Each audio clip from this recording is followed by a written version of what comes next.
93 में एक्ट बना और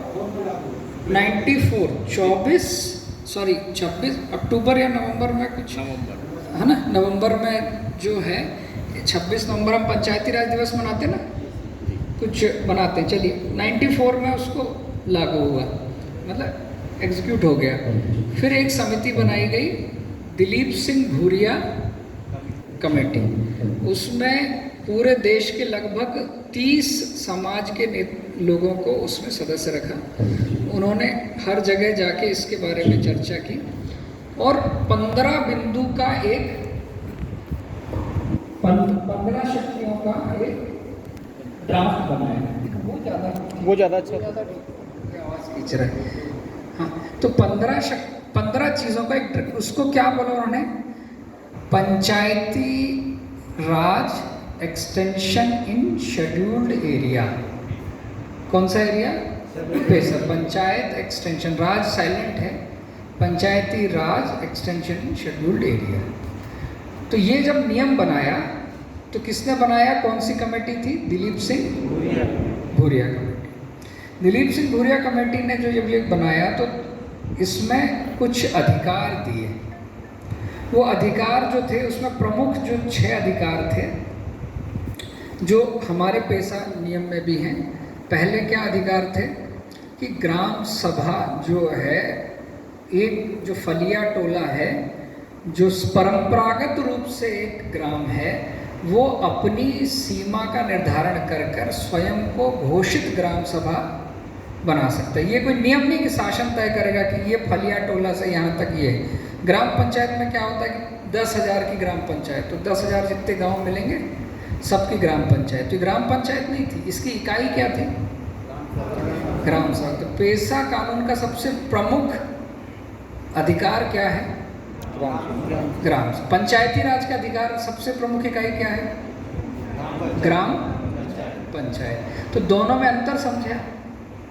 ग्राम पंचायत में ग्राम पंचायत इकाई है, लेकिन पैसा क्षेत्र में ग्राम सभा इकाई। ये सबसे मूल अंतर समझ में आया। तो लोग तय करेंगे कि परंपरागत रूप से हम कौन लोग रहते हैं, वो एक ग्राम सभा बना लेंगे। दूसरे अधिकार क्या दिए उन्होंने? उसमें जो सबसे महत्वपूर्ण अधिकार हैं वो ये हैं कि जल जंगल जमीन के अधिकार किसको दिए? ग्राम सभा। जल का अधिकार कैसा दिया कि इरिगेशन और उससे जो भी एक सीमा तय की, सपोज अभी 3 एकड़ है ना, तो 10 एकड़ जो है उससे बड़े तालाब तो राज्य करेगी, हाँ, लेकिन उससे नीचे के जो तालाब हैं उनका प्रबंधन का अधिकार ग्राम सभा को। प्रबंधन का मतलब क्या होता है कि सरकार जो ठेका देती है, अब वो सरकार नहीं देगी, ग्राम सभा तय करे कि गांव में रहने वाले लोग इसमें क्या उगाएंगे, इसमें सिंघाड़ा उगाएंगे, इसमें मछली उगाएंगे, इसमें कमल उगाएंगे, कि इसका पीने के लिए उपयोग करेंगे। तो कौन सा अधिकार हो गया ये? जल का अधिकार, है ना, जल का अधिकार। और उसके अलावा अगर ऐसा कोई गांव है जहाँ पर उनके पास संसाधन है कि वो खेत उस पानी का उपयोग सिंचाई के लिए करना चाहते हैं, नहर बनाना चाहते हैं छोटी छोटी, तो वो भी अधिकार किसको दे दिया? ग्राम सभा को। दूसरा अधिकार है जंगल का अधिकार। अब जंगल 2 तरह के होते हैं। एक जंगल होता है जो राजस्व में होता है, जैसे हम चराई का जंगल बोलते हैं या लघु उसका बोलते हैं, जिसको राजस्व है, छोटे झाड़ का जंगल है। तो छोटे झाड़ के जंगल की तो दिक्कत नहीं है, वो तो राजस्व विभाग काट करके दे देगा। आप लोगों ने बाउंड्री की बात की होगी, वो समस्या नहीं। लेकिन जो वनाधिकार वाला जंगल है वो भी एक दूसरा जंगल है, तो उसके लिए क्या अधिकार है? तो इसने वही अधिकार दिए जो, हालांकि वनाधिकार कानून बाद में आया, ये कानून पहले आ गया। तो वनों के अधिकार की, वनों में उपज जो माइनर फॉरेस्ट है वो उपज जो होगी उसको, उसके प्रबंधन का अधिकार देना है। अच्छा, इसमें उन्होंने एक शब्द उपयोग किया, राष्ट्रीयकृत वनोपज को छोड़कर। तो राष्ट्रीयकृत वनोपज क्या है? सागौन की, है ना, सागौन की लकड़ी या बाकी चीज़ों को छोड़कर जितनी भी चीज़ें हैं वो सारे अधिकार दिए कि वो करेंगे। इसमें एक वनों की लकड़ी के अलावा दूसरा एक चीज़ है तेंदुपत्ता, तो तेंदुपत्ता भी इसमें छोड़ा, लेकिन तेंदुपत्ता के अलग से अधिकार दिए। तो वनों में उपयोग होने वाली चीज़ों के अधिकार इसमें दे दिए कि वो अपने अधिकार दें। अब आप समझिए ये कौन दे रहे थे अधिकार? पेशा कानून। अभी कानून ने तो बोल दिया, लेकिन नीचे नियम में कैसे होगा ये अपने नियम में आया। तीसरा अधिकार था जमीन का अधिकार। तो इसमें साफ लिखा है कि कोई भी जमीन आदिवासी की अगर किसी गैर आदिवासी को जाती है तो उसकी अनुमति ग्राम सभा से लेना अनिवार्य है। फिर से बोलिए। किसी भी ये तो भविष्य हो गया। भूतकाल में भी अगर गई है तो ग्राम सभा निर्णय करेगी कहीं छल कपट से तो नहीं गई, या उसके जो अभी वर्तमान में वंशज हैं वो इस बात को नोटिफाई करें कि ये छल कपट से तो नहीं चला गया है। तो ग्राम सभा अभी भी ग्राम सभा अभी भी निर्णय ले सकती है कि ये जमीन छल कपट से ली गई है। उसका प्रस्ताव किसको देगी? पटवारी को, वो आरआई को जाएगा और 6 महीने के भीतर धारा 171 के तहत न्यायालय जो है, तहसील न्यायालय है, उसको इस पर निर्णय लेना है। किसको देना है वो बात अलग है, लेकिन वो उसका अधिकार ग्राम सभा को हो जाएगा। ग्राम सभा तय करेगी अब उस परिवार में किसको कितनी खसरा ये सब देना, ये जमीन का अधिकार। दूसरा, प्रति वर्ष एक तय समय पर गांव में जितनी भूमि है, किसकी भूमि कितनी है, उसकी खसरे की नकल उपलब्ध कराना सभी को, पटवारी को, बीट गार्ड को, सबको ये एक जमीन का अधिकार है। तीसरा अधिकार इसमें महत्वपूर्ण है कि मान लो कोई राष्ट्रीय लाभ के अलावा कहीं कुछ एक्वायर किया जा रहा है, अधिग्रहण हो रहा है, तो ग्राम सभा की अनुमति अनिवार्य है।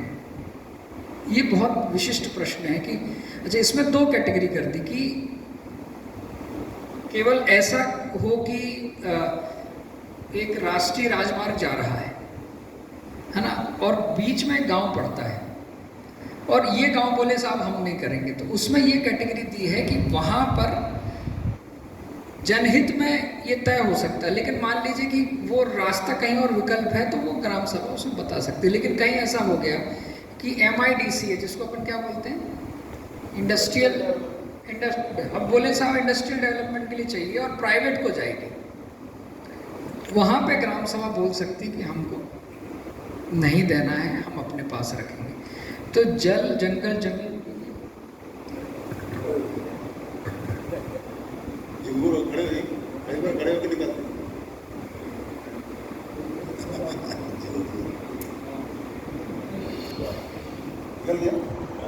भाषा में बता रहा हूँ, इसमें और डिटेल में अपन जा सकते हैं। तो भाई साहब ने पता ही होगा। अब ये जो 3 चीज़ों में प्रशासनिक एक दिक्कत आपको आएगी, ये बोलने में बहुत आसान लगता है कि नहीं, लेकिन आप पटवारी के पास जाएं तो आपको ये तीनों चीज़ों में वो एड़ी चोटी के, मतलब आप दुनिया में किसी से जीत सकते हैं, पटवारी से सबसे पहला बोलेगा नक्शा ही नहीं है हमारे पास, आप नक्शा दे दो। मैं तो प्रशासनिक अधिकारी में प्रैक्टिकल चीज़ बता रहा हूँ। बोलेगा आप नक्शा दो, अपने झोपड़ी में रहने वालों को नक्शा कहाँ से लाएंगे? उसको बोलना है कि नक्शा लाने की जिम्मेदारी पटवारी की है। ये ग्राम सभा का अधिकार किसकी है जिम्मेदारी? ग्राम सभा। दूसरा, नामांतरण से जैसे विषय हैं वो भी ग्राम सभा तय करे। बंटवारे से विषय भी कौन तय करेगा? ग्राम सभा तय करेगी। ये कुछ विषय हैं। अब जल, जंगल, जमीन में जो प्रश्न आता है, लोग जो प्रश्न करते हैं कि रेत का क्या होगा, क्या होगा, पूछते हैं ना, पूछते हैं कि नहीं, रेत क्या होगी? तो अभी जो नियम बने हैं वो ओपन एंडेड है। अभी क्या है कि अगर सरकार रेत ग्राम सभा को बेचने का अधिकार दे दे तो आप यकीन मानिए कि जो माफिया है वो पूरे गांव की रेत साफ कर देगा। जैसा पंचायती राज में उसको कोई अधिकार नहीं, गोली कट्टा लगा के कर देगा। इसीलिए बोला कि रेत Madhya Pradesh minor mineral development corporation करेगा, लेकिन रेत की रॉयल्टी किसको देगा? 1%, 10 से 25% एक हिस्सा है जितनी वॉल्यूम, तो अल्टीमेटली क्या है, आपके गांव से अगर रेत निकलेगी तो उसका पैसे का एक बड़ा हिस्सा किसको मिलेगा, लेकिन इसको क्लेम किसको करना है, ग्राम। अभी टेंडर निकला एक पूरे 42 जिलों का, कितने जिलों का, आप वो टेंडर दिखा लीजिए।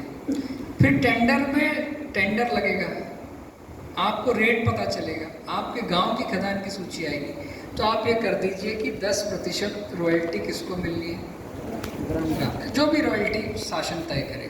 दूसरी एक और चीज़ है जो ग्राम सभा को अधिकार है, पास परमिट, कि यहाँ से अगर कोई ट्रक निकल रहा है तो उस ट्रक के ऊपर आप परमिट का पास लगा सकते हो। तो आपको एक उदाहरण है, शहडोल वालों ने लगाया 1500 रुपये पर ट्रक, दिन में उनको कम से कम 10 ट्रक गुजरते हैं, तो कितना पैसा हो गया, 15,000 प्रति दिन का। महीने का कितना हुआ, ग्राम सभा की निधि में कितना पैसा आता है महीने में, समझ रहे, तो कितनी बड़ी आपके लिए संसाधन का पैसा आपको मिल गया। दूसरा इसमें एक जो विषय है जो प्रशासनिक दृष्टिकोण से है, जो फॉरेस्ट वाला विषय है उस पर आएगा, या पानी वाले विषय पे, तो ये तो जल जंगल जमीन की बात हो गई है ना। इसके बाद कुछ और बहुत महत्वपूर्ण अधिकार इसमें दिए गए। इसमें जो सबसे महत्वपूर्ण अधिकार इसमें जो एक है वो ये है कि मिनिमम वेज एक्ट क्या होता है, न्यूनतम मजदूरी। हर ग्राम सभा को अपने गांव के बाहर 468 रुपये प्रतिदिन 8 घंटे की न्यूनतम मजदूरी से कम किसी भी शासकीय गैर शासकीय काम में भुगतान नहीं होगा। अगर कोई व्यक्ति इससे कम देता है, चाहे गांव का या कोई दूसरा, ग्राम सभा को उस ठेकेदार को प्रतिबंधित करने का भी अधिकार है, और मिनिमम वेज एक्ट पे उसके ऊपर 6 महीने की जेल की सज़ा होती, वो भी उसके ऊपर ग्राम सभा को उसको सज़ा देने के लिए अनुशंसा करने का अधिकार है। आप समझिए कि अगर उस क्षेत्र में कोई सरकारी काम हो रहा है, कोई ठेकेदार काम करवा रहा है, काम सारे ठेके से ही होते हैं ना, और आपके क्षेत्र में रोड बन रही है, 1 महीने का काम है रोड पे, 30 दिन अगर वो काम करता है तो कितने हज़ार रुपये मिलेंगे उसको, कम से कम 12,000 रुपये। कितने, कम से कम। तो मिनिमम वेज एक्ट से आपको फ़ायदा हो रहा है ना। दूसरा ये कि आपके यहाँ से मज़दूर लोग बाहर जाते हैं, तो बाहर के एजेंट आते हैं, मज़दूरों को लेके जाते हैं, लेकिन मज़दूरों का कोई पता ठिकाना, कहाँ ले जा रहे हैं, कुछ नहीं होता है। आप अनिवार्य रूप से उस एजेंट के पैन कार्ड की कॉपी अपने पास रखिए। हर एक मजदूर कॉन्ट्रैक्टर को जिला मजदूर लेबर अधिकारी से परमिट की आवश्यकता होती है कि वो मजदूरों को जहाँ ले जा रहा है वहाँ पर ले जाएगा, और वो डायरी में लिखेगा कि अगर वो 3 महीने के लिए ले जा रहा है तो मिनिमम इतने दिन का काम उपलब्ध कराएगा, जैसे महीने में 20 दिन का। ऐसा नहीं कि ले गए और बैठा है वहाँ कुछ नहीं हो रहा है, मिनिमम न्यूनतम 20 दिन का काम करवाएगा, उसके लिए इतने पैसे बनते हैं और वो उतने पैसे उसको भुगतान करेगा, पूरा लिखेंगे, उसका मोबाइल नंबर, नियोक्ता का नंबर, सब लिखें। किसी 14 वर्ष से कम वर्ष की आयु के किसी भी बच्चे को ग्राम सभा मजदूरी के लिए बाहर ना ले जाने दें। क्या करें, ठीक है, एक अकेली महिला को भी बाहर नहीं ले जाने दें, अगर जा रही है तो 3-4 ऐसे कुछ मजदूरों के अधिकार हो गए। फिर ये जल जंगल जमीन मजदूर, और फिर अगले अधिकार आते हैं महिलाओं के अधिकार। अब महिलाओं के 2 अधिकार हैं, एक प्रत्यक्ष अधिकार है, एक अप्रत्यक्ष अधिकार है। प्रत्यक्ष अधिकार ऐसा है कि गांव के निर्णय में जो कोरम होगा उसमें महिलाएं रहेंगी, महिलाओं का अधिकार होगा। लेकिन अप्रत्यक्ष अधिकार एक दूसरा अधिकार है कि जो जितनी भी समितियां होंगी, चाहे वो शांति निवारण समिति हो या खनिज प्रबंधन समिति, हर समिति में महिलाओं का 30% रहना अनिवार्य है, और शांति निवारण समिति में तो बिल्कुल अनिवार्य है। तो महिलाओं के पास भी ये जो महिलाओं वाले अधिकार हैं, ठीक है, मजदूर, महिलाओं, और फिर आगे संस्थाओं के प्रबंधन के अधिकार। तो संस्थाओं के प्रबंधन मतलब मान लीजिए आपके ग्राम सभा में कोई स्कूल है, उसमें माँ साहब नियमित आते हैं कि नहीं, ठीक से पढ़ाते हैं कि नहीं, उस ग्राम जो स्कूल चले हम के जितने विषय हैं वो सारी ठीक है, ठीक है। आपके यहाँ पे PHC सेंटर है, उसमें नर्स आशा कार्यकर्ता आती है कि नहीं? नहीं आती है तो ग्राम सभा एक प्रस्ताव पारित करें। आपके यहाँ पे आंगनवाड़ी केंद्र है, मिनी आंगनवाड़ी केंद्र है, ये तीनों केंद्रों में लोग ठीक से वितरण करते हैं कि नहीं? ये सारी चीज़ों का है। और मान लीजिए इन संस्थाओं में कहीं पर स्टाफ की कमी, मान लीजिए स्कूल में स्टाफ नहीं, आपके गांव में कोई ग्रेजुएट है, B.Ed है, तो ग्राम सभा निर्णय करके ग्राम सभा के कोष से उसको स्कूल में नियुक्ति कर सकती है कि आप यहाँ पे नियुक्ति हो जाए। ग्राम सभा अपने प्रस्ताव से आंगनवाड़ी में नियुक्ति कर सकती है, उसको पैसे देने की बात कर सकती है आंशिक, जिस तरह से स्कूल में मिड डे मील बनाने के लिए लोग नहीं हैं तो वो उसकी व्यवस्था कर सकती है। तो संस्थाओं को चलाने के जो ये 6 तरह के अधिकार हैं, ये अधिकार भी इस उसमें दिए गए हैं। लेकिन सबसे बड़ी चीज़ ये है कि जब आप जाएंगे तो दुष्प्रचार सबसे पहले लोगों को कोई अधिकार नहीं थे। क्यों? बोले हमें रेत का अधिकार नहीं। तो जो लोग ये दुष्प्रचार करते हैं वो इन अधिकारों का दुरुपयोग करना चाहते हैं। वो चाहते हैं कि हम जंगल से लकड़ी काट लें, कोई हमसे सवाल ना करे, हमें जितनी मर्जी है हम रेत निकाल लें, अपने ट्रैक्टर भर के ले आए। बोले साहब तो एक बात बोलते हैं कि ना लोकसभा ना विधानसभा सबसे, देखिए अधिकार का मतलब ये नहीं होता कि आप अनुचित अधिकार ले लें। सबसे ऊंची ग्राम सभा का मतलब ये है कि ये जो 6 अधिकारों में कोई प्रस्ताव पारित होगा तो उसमें सबसे ऊंचे अधिकार किसके हैं? क्योंकि ग्राम सभा को अधिकार दिए गए हैं, लोकसभा ने दिए हैं, इन्होंने दे दिए। कई लोग कोट करते हैं कि हम कुछ भी अधिकार करेंगे, वो ऐसे, तो इस नियम में एक पैरा है जिसमें लिखा है कि ऐसा कोई सा भी काम जो विधि, जो अभी स्टैब्लिश्ड लॉ है उसके विरुद्ध होगा तो वो नल एंड वॉइड होगा, मतलब वो निष्प्रभावी होगा। तो ग्राम सभा कोई ऐसा अधिकार, ऐसा प्रस्ताव पारित नहीं कर सकती कि साहब आज से इस गांव के अंदर कोई बाहर वाला आदमी आ ही नहीं सकता, एक प्रस्ताव कर दिया। तो क्या ऐसा प्रस्ताव करना संभव है? कल को जैसे वहाँ हुआ, उन्होंने गांजे की खेती लगाना शुरू किया झारखंड में। किसकी खेती? गांजे की। और बोला कि यहाँ कोई SP नहीं घुस सकता, कोई पुलिस नहीं घुसेगा। फिर ड्रोन से बॉर्डर सिक्योरिटी फोर्सेस ने देखा 40 एकड़ में लगभग 3.5 करोड़ रुपए की गांजे की, अफीम की खेती हो रही थी। तो उसको डिस्ट्रॉय करने के लिए पूरा बल आया। तो ये जो ताकतें हैं, जो राष्ट्र विरोधी ताकतें, अनुचित चीज़ों को करने के लिए ग्राम सभा को फ्रंट बनाएंगी। इसलिए उन्होंने एक आंदोलन का नाम दिया पत्थलगढ़ी। पत्थल गड़ा दिया कि इसके उसमें लिख देते हैं। अच्छा, बहुत सी चीज़ें लिखते हैं, ये 19(3) के तहत इसके अंदर कोई नहीं घुस सकता, संविधान की धारा पर, ऐसी कोई धारा नहीं। 5वीं अनुसूची संविधान का एक हिस्सा है। संविधान के हिस्से में जो भी विधि विधायी अधिकार हैं, जिसको भी हैं, वो पटवारी हो, SP हो, कलेक्टर हो, जो शासन का काम करता है, उसे देश के हर कोने में जाने की अनुमति। हाँ, बाहरी लोग जैसे लेबर एजेंट है या कोई ऐसा अपरिचित व्यक्ति है, ऐसे व्यक्तियों को अब उन्होंने एक नई चीज़ शुरू की है कि चुनाव के समय पे वो बैरिकेडिंग कर देते हैं और बोलते हैं कि नहीं साहब, किस भी पार्टी के आदमी को अंदर आने नहीं देंगे। हाँ, ऐसा अधिकार किसी को नहीं मिलता।